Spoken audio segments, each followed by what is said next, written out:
Our last speaker for today, Ms. Dalmys, are you ready? Is Dalmys Sanchez, who is the Diversity and Outreach Coordinator at Disability Rights Tennessee. Dalmys was born and raised in the Dominican Republic, where she trained as an elementary education teacher. After immigrating to the U.S., her educational journey included 2 years of special education and a bachelor's degree in English Lit in St. Louis, Missouri. So she dedicated herself to early intervention work for over a decade by joining several agencies that provided education and training to parents of small children. She then developed a desire to expand her knowledge and experience across the age and disability, so she joined Disability Rights Tennessee. Dalmys is a mother of 4 developing leaders of the world, a sister to 8, and a friend to many. Welcome, Dalmys Sanchez. Thank you, Marsh. Is it still good morning? Good morning to everyone. Thank you for staying here in this nice heat. Remember this when you are complaining about the cold in the winter. I am a little bit frazzled because technology is not on my side, but we will do what we can. I will be saying next a lot. Please forgive me, but he needs to be my clicker. So I am here to talk about disability rights. And knowing the people that have come before me, I know that this is not necessarily all news to you guys, but we're going to have a few minutes just to dig into what disability rights are and also what Disability Rights Tennessee can do for families and people with disabilities.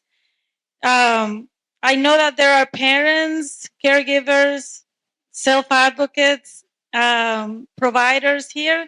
So this particular presentation was made for people with disabilities. And I think we decided to use this one because all of us here are trying to either self-advocate or educate and coach self-advocates on how to advocate for themselves. So there we go. Next. So disclaimers. This presentation is sponsored by Disability Rights Tennessee, and this presentation is intended to provide information, general information related to legal issues, but nothing in this presentation is legal advice. Please remember that. And I am not an attorney. So if you have a question or a comment that is very specific, I will send you to talk to an attorney or to call DRT. Just like it says, for advice regarding a specific situation, you can contact your attorney and you can consult with DRT and see if we can be that for you. Next. So we'll see what is Disability Rights Tennessee. What are your rights when it comes to reasonable accommodations and reasonable accommodations on the job while voting. And the most important thing you can do it. And the first step is to get educated and know what those rights are. Next. Okay. So this is very brief about disability rights. There is a whole presentation dedicated just on that. But we figured you can get the gist of it by knowing that we exist and that you can call us. DRT is the Protection and Advocacy Agency for Tennessee. We are called PNAs. Sometimes you may hear that out there in the community. We provide legal advocacy services to people with disabilities across the state with numerous issues. Every state has one. Every state has at least one protection and advocacy agency. And we are basically the watchdogs for disability law. We have access authority to go into places where people with disabilities are being taken care of. And if you are And if they are being abused or neglected, or there is a suspicion of that happening, you can call us and we can investigate, monitor, or refer you to the authorities that would do that. Next. So we started first as a very similar to what you are doing here. Disability Rights Tennessee started as a parent group that worked specifically on education. They wanted their children with disabilities to be educated. And so they created this agency, and then that developed into what is now called Disability Rights Tennessee. And we were designated by the Congress to be the protection and advocacy agency for the state of Tennessee. If you move or if you know somebody in another state, you can, and they need help, you can tell them, look up protection and advocacy agency in such state. And very likely the name will be Disability Rights New York, Disability Rights Florida, but not always. So protection and advocacy would be what you will be looking for. In Tennessee, the agency is a nonprofit organization, and we choose what we are going to work on, what focus we're going to have by getting input from the community, and also by the work that we do and the calls that we get. So when an issue is relevant enough for us to pick that issue as a focus, then it becomes our area of work. And this here, those are the areas of work that we currently have. We can get you getting help at work. That is our employment program. We are the CAP program for CAP, meaning Client Assistance Program, for the vocational rehabilitation services. So if you have any issues at all with vocational rehabilitation, we collaborate with you to we help you resolve the issues with vocational rehabilitation. Sometimes it's a matter of miscommunication or misunderstandings. And with that, I'm just trying to make a point. We are not enemies of VR. We are partners. We work together to get the person with disabilities what they need. But when it comes to work, we also have the protection and advocacy services for people who are beneficiaries of Social Security because of their disability. And when people who receive those benefits are experiencing any type of barriers to work or barriers to maintain work, they can call us, and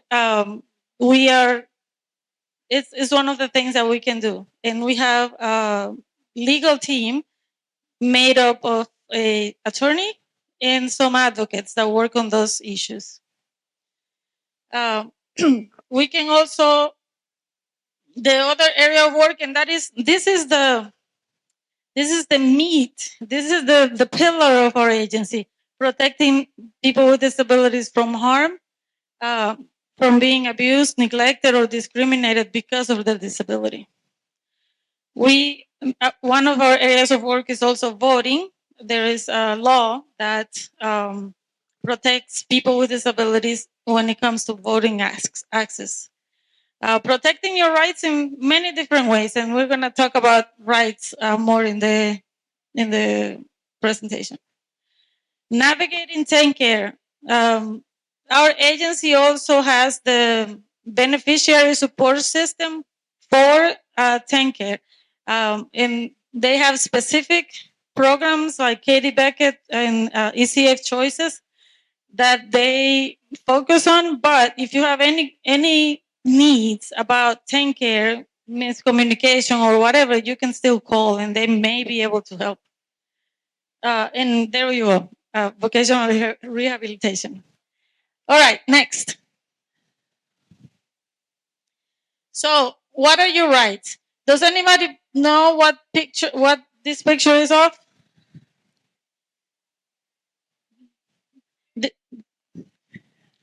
Yes, this is when George H.W. Bush signed the ADA. I think it was 1990. In 1990, and we recently had a big anniversary. So this is the birth of ADA. This is when it was signed. Now, it wasn't Bush's idea. We give him credit for signing it, but it wasn't his work that got us there. There's a lot of people like you who made that happen for the ADA to be signed. Next. All right. So remember, this was created for self-advocates. So, who must treat you equally? Anybody wants to tell me? Well, it's already there without me asking for clicking. So, good, it's there. Businesses need to treat you equally, governments and jobs, everyone. If there is a job that a person with disabilities can do and they want to do it, they should be able to be helped and accommodated so that they can do that job. Next. Okay. Tennessee Americans with the Americans with Disabilities Act, the famous ADA. It is the law that says that you cannot be treated differently because you have a disability. All people should be treated the same. People with disabilities should have the same access to things, and not only jobs, but let's say if somebody wants to go to a restaurant and they use a wheelchair, do they have the right to go into the restaurant, even though that's not a government place? They did. Yeah, they do. That is the answer. Yes, they have the right to get in. Next. Okay. So according to the ADA, the disability is defined as a person who has a physical or mental impairment that substantially limits one or more major life activities. This includes people who have a record of such an impairment, even if they do not currently have a disability. It also includes individuals who do not have a disability but are regarded as having a disability. That was a new one when I came. New for me, I mean. It's been there. Next.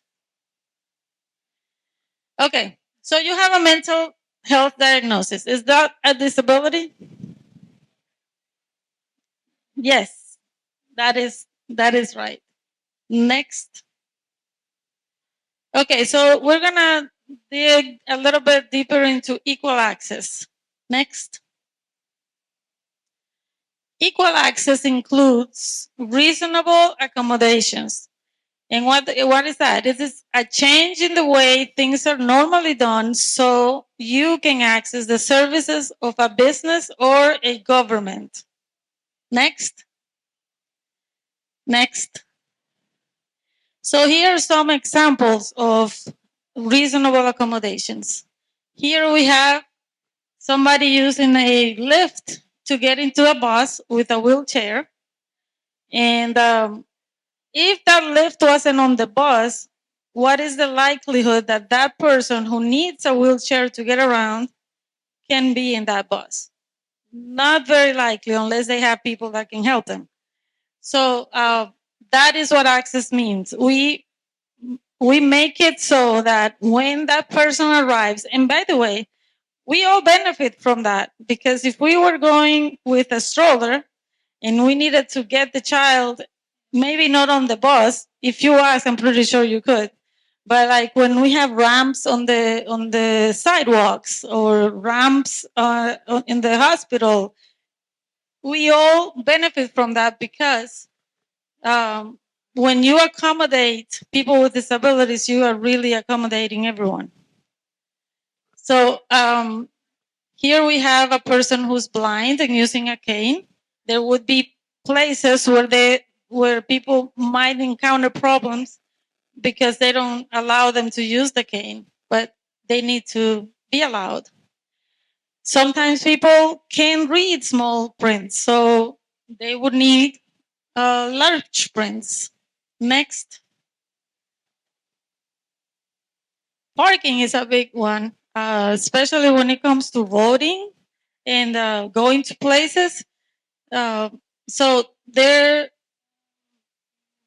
buildings, government buildings, and businesses need to make sure that people who need to get into their businesses can by having accessible parking. And it's a picture of a very cute service dog performing an act for someone with disabilities. Next. Another example of accommodation, and this is in business and government. Next. All right. So how do I get reasonable accommodations?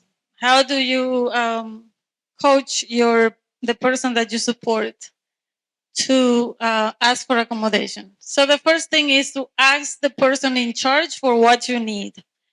If I need a reader, a special reader for my computer, I cannot expect my boss to know that. I need to ask. I need to let them know I need this. And then tell them that you need this accommodation because you have a disability. You do not need to tell them what your disability is. In employment, that may change. Just know that.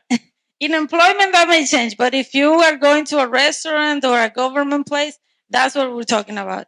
But in general, unless it's your boss, unless it's your employer, you do not have to tell them what your disability is. Businesses cannot charge you for providing reasonable accommodations. So, for instance, if you don't have any hearing and your first language and only language is ASL, American Sign Language, and you go to the dentist and the dentist doesn't know ASL, and they tell you, we're gonna need you're gonna need to bring an ASL, or you're gonna have to pay extra so I can provide you an ASL interpreter. Is that right? Legally? No, because it is a business. It's just part of running a business. You have to provide interpreters for people who are deaf. Next. All right. So these are some instances. So you're at the grocery store. You need a stool to reach the top shelf because you have a disability that causes you to have limited access. The store clerk says they will charge you $10 for it. Can they do that? No. I'm glad that I'm seeing the no, even though I don't hear it very much. But no, they cannot do that. Next.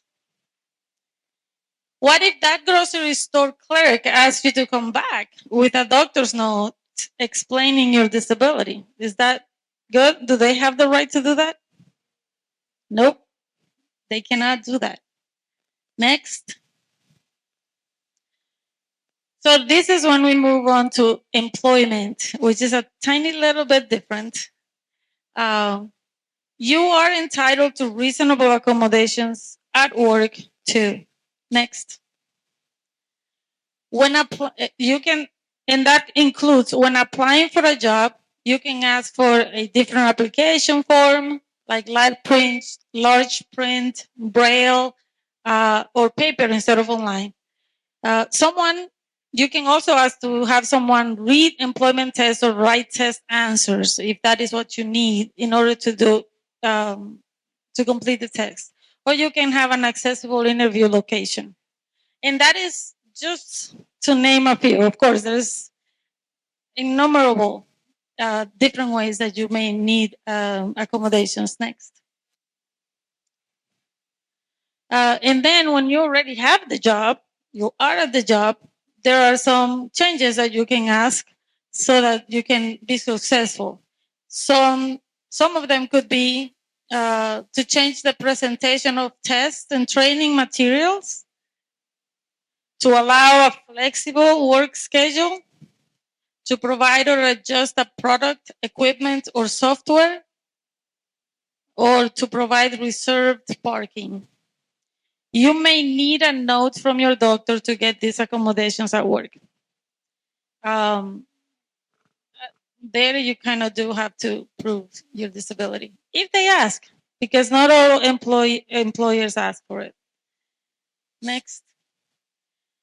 Job Accommodation Network. So Disability Rights Tennessee is one of those, our main goal is to help you when you have a discrimination issue because of your disability.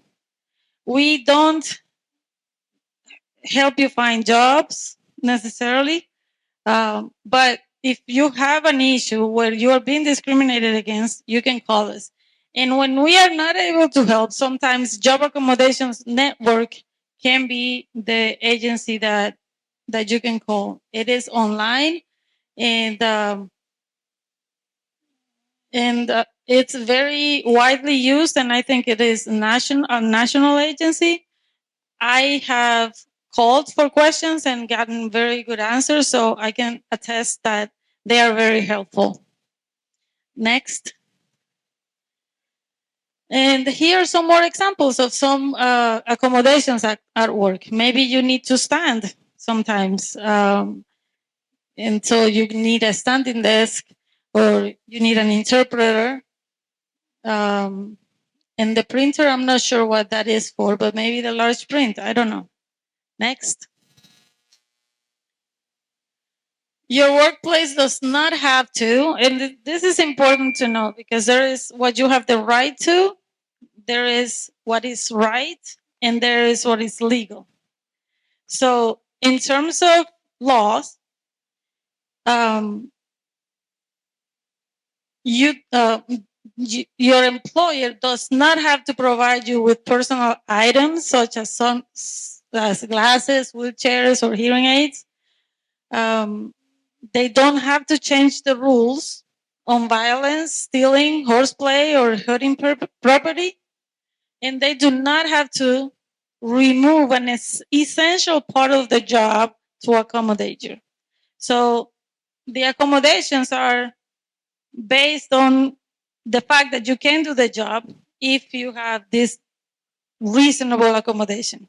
If you even with the accommodation cannot do the job, then we cannot expect employers to pay you to do a job that you can't do. Next. Another one is, well, this is another scenario. You need more breaks to take your medicine at work. Who would you ask about getting this accommodation? This is where somebody says something. Your manager? Whoever is in charge at work, right? Whoever is in charge, you go and ask them. Huh?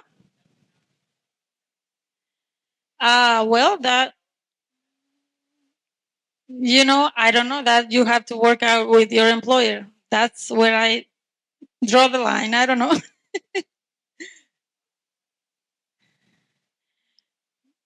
Right.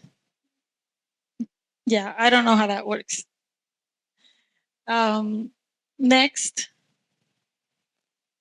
So access to voting, it's just the same. Whatever accommodations you need to get to the polls and to be able to vote independently or not. But we'll see more some of the accommodations that you can have. Next. So there is a bill about voting rights. And the Constitution of the United States of America says, I have the right to vote. All of us, independent of our disability. So I have the right to vote, even if I have a conservator. I may vote. That is one that a lot of people think that that's not the case, but it is. I have the right to vote the way I want. And I have the right to get help if someone tries to stop me from voting. So people One, people can bring somebody to help them if that's what they need. And if somebody at the polls tell them, I'm sorry, you don't seem like you can vote on your own, and they want to vote, they have the right to ask for help, either there or by calling Disability Rights Tennessee or any other voting advocates. Next. Another scenario. You have a physical disability that prevents you from appearing at your polling place. Do you qualify to vote absentee by mail? Did I hear a yes? Yes, you do. And of course, you need to go into what are the rules, and that depends on the states and on the districts. But essentially, you do have the right to vote absentee. Next. And that is really the big message of this presentation, even if I didn't say anything else. Yes, you can. You can get educated. You can get help, and you have the right to live the best life that you can live, the life that you decide that you want to live according to your possibilities. Next. Remember to ask. This is when you're advocating for yourself. Remember to ask. Remember to practice. Practice, practice, practice. Be polite. You get more with honey than what's the saying? Yes. And be calm. Try to. I know that when we are advocating for disability services and all of that, it is very stressful. And I have been in both sides of the spectrum as a parent and also as a provider. And it is very easy to lose control of our temper. But let's try to be calm as much as we can so that we can be friends with the people that are supposed to provide services for us. Getting it in writing is so important, and also saving it so that you can have records. And always follow up. And I would say not only don't only follow up when you have a complaint. You can also follow up and say, hey, I got what you sent me. It is wonderful. Thank you. Follow up builds relationships. So I strongly recommend getting in the habit of that. And continue to believe in yourself. And hopefully all of us who support people with disabilities, or anyone really, are sending that message constantly that we believe in them and that they should believe in themselves as well. And that asking for help doesn't make you any less than anybody else. People with or without disabilities need help some way, somehow. Next. And yes, you can do it. We can do it together. And that's it. I will say that Ms. March has our brochure that has the list of all the different services that we have and programs, and also our intake card, so that if you have any questions or any issues, you can call us. And if you have any need for speakers, I will be more prepared. It can be me or not, or any of our staff members. You can also call or email that same place so that we can coordinate. All right. Thank you so much for coming to Northwest Tennessee. We really appreciate you, Dalmys.